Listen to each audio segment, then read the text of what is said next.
Talep ve soruyu da ikinci kez tekrarlamadan sayın başkanlarımız notları alacaklar. Ardından siz değerli mahalle sakinlerimize mikrofon vereceğiz efendim.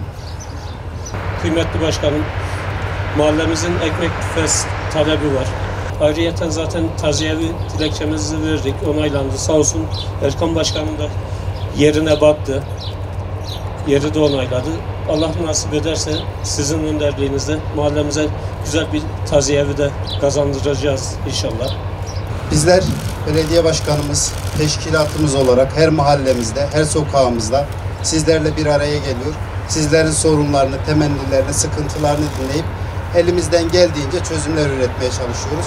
Bizleri böyle muhabbetle karşıladığınız için hepinize saygılarımı, sevgilerimi, hürmetlerimi sunuyorum.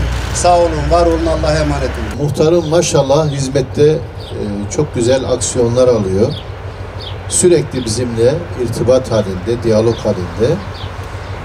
Tabii bugün öyle bir davranış sergiledi ki Ramazan Başkanım da değindi. Bu ince bir davranış. Yani çalışanlardan memnuniyetini ifade etmek için kendisi plaket hazırlamış. Geçenlerde beni de aradı. Ben de gerçekten duygulandım. Bugün burada daha önce de aslında biz Yeşiltepe mahallemizde 2 toplantı yaptık. Şimdi muhtarım mahallede gördüğü eksiklerini bize iletsin isterseniz, görürseniz. Bir de biz o notlarımızı alalım. Ana sorunlar nedir? Ne yapmamız gerekiyor? Onların notlarını alalım. Bu taziye evi yapıldığında lütfen kullanın. Biz buralara taziye evi yapacağız inşallah. Yani her mahalleye bu diyelim Yeşiltepe'nin, Boztepe'nin eskide bir mahalleydi. Şimdi 8 tane mahalle oldu değil mi muhtarım?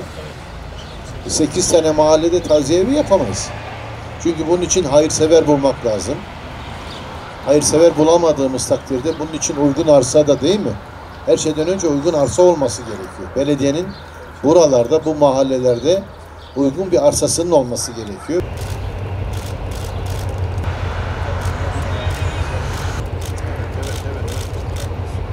Ve naif davranışından dolayı çok teşekkür ediyoruz efendim.